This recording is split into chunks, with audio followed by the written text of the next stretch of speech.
Sir John Thynne was the steward to Edward Seymour, 1st Duke of Somerset and a Member of Parliament. He was the builder of Longleat House and his descendants became Marquesses of Bath.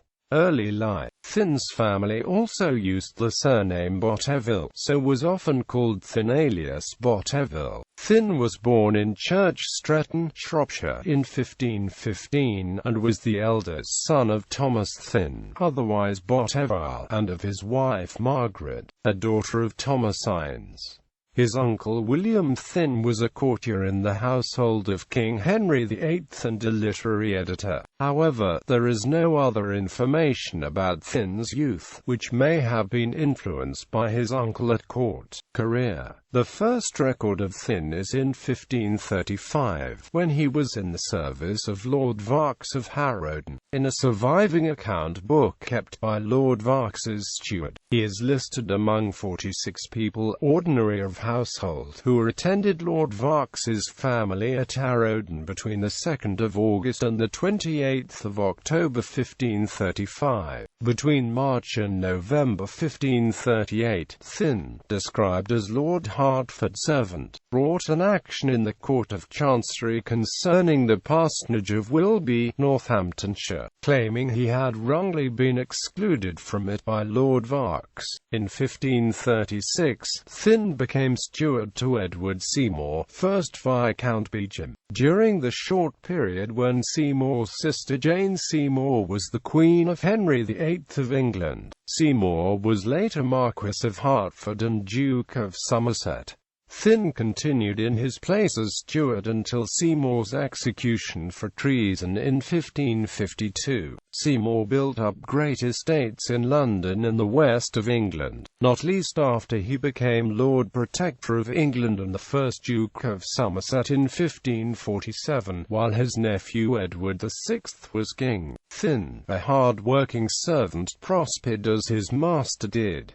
In 1542 and 1544, Thynne was with Seymour on military expeditions to the north. He was probably at the Battle of Solway Moss in 1542 and was knighted after the victory of the Battle of Pinkie Cleugh of 1547. Also in 1547, Thynne became a freeman of the City of London and a member of the Worshipful Company of Mercers. Before he had long been Seymour's steward, Thynne began to build up his own estates in the west of England and Oxfordshire. On the 11th of April 1539, he took a 21-year lease of the rectory of Claughton in Devon, when he was described as a resident of London. His greatest prize was the former Carthusian priory at Longleat, together with land in 3 parishes on the borders of Wiltshire and Somerset, which he bought on his own account in 1540.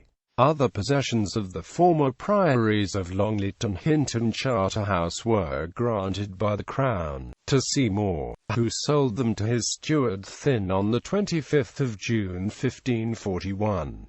This made a substantial estate near to Seymour's own at Maiden Bradley. Beginning in 1546, Thynne spent more than 35 years building a great house at Longleat. Thynne became Member of Parliament for Marlborough in 1545, and for Salisbury in 1547.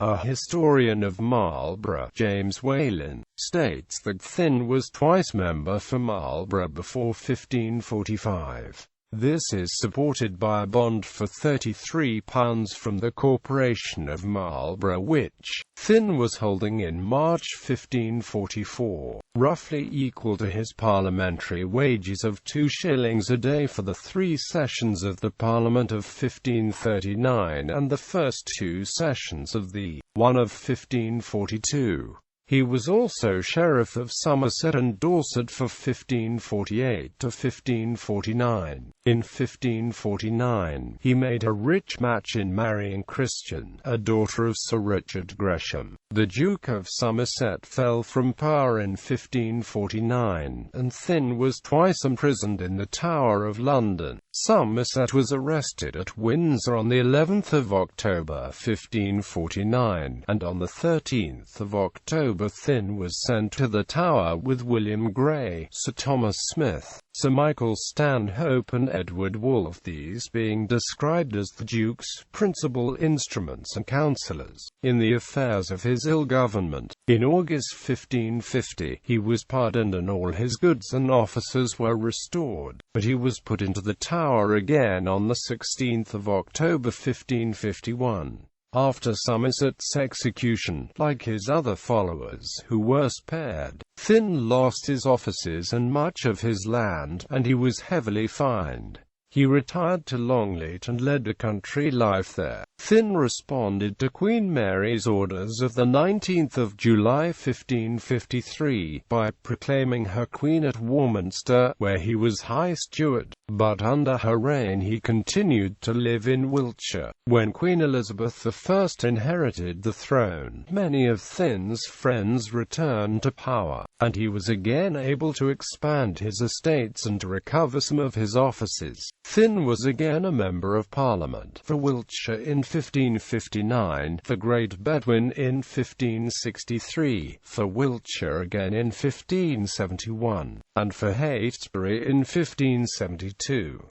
He was High Sheriff of Wiltshire for 1568 to 1569, and Custis Rotalorum and a Justice of Peace for Wiltshire from 1558 to 1559 until his death. When he died in 1580, Thynne left manors in Wiltshire, Gloucestershire, Somerset and Oxfordshire, and property in the cities of London, Westminster, and Bristol. He was entombed in the parish church at Longbridge, Deverell, Wiltshire. At his funeral, gowns were given to 60 poor men, mourning suits to 61 servants, and cloaks to a great many gentlemen, and the funeral expenses came to £380. 8s Namp, 3d. Builder. Thynne supervised Seymour's planned great house on a hill called Bedwin Braille at Great Bedwin in Wiltshire, intended to replace his ancestral seat of Wolf Hall. The house was unfinished when Seymour fell from power, but a correspondence survives, dated between November 1548 and June 1549, which shows Thynne directing the plans.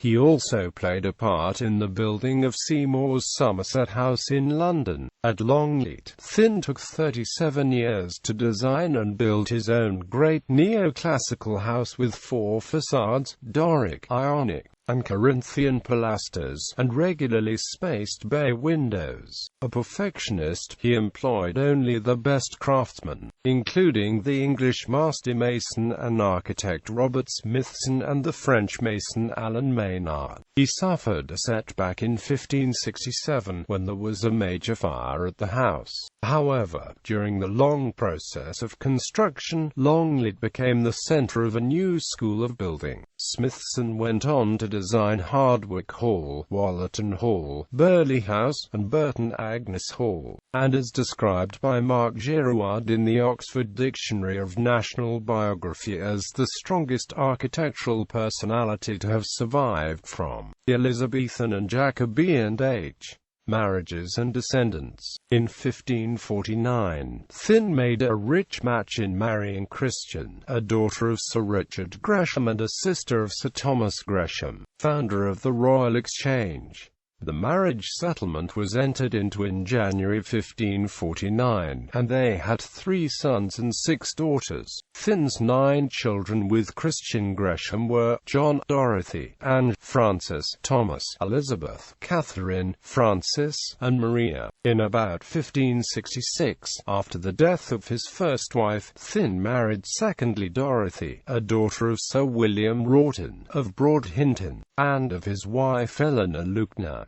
Together they had 5 sons, Egremont, Henry, Charles, Edward, and William. Dorothy survived her husband and married secondly Carew Raleigh of Downton House near Salisbury, Member of Parliament for Downton in 1604, and the brother of Sir Walter Raleigh. Thynne's eldest son, John, was knighted by King James I on the 11th of May 1603, 4 days after James arrived to take up the English crown. The new Sir John Thynne's wife, Joan, was the daughter of Sir Rowland Hayward, twice Lord Mayor of London, and of Joan, daughter and heiress of Sir William Tilsworth. She brought the Thynne family new estates in Shropshire and elsewhere. In 1641, Thynne's great-grandson Henry Frederick Thynne was created a baronet in the baronetage of England, and in 1682 his son, Sir Thomas Thynne, 2nd Baronet, was created Viscount Weymouth. In 1789, Thomas Thynne, 3rd Viscount Weymouth, became the first of the Marquesses of Bath, a line which continues to the present day. Alexander Thynne, 7th Marquess of Bath,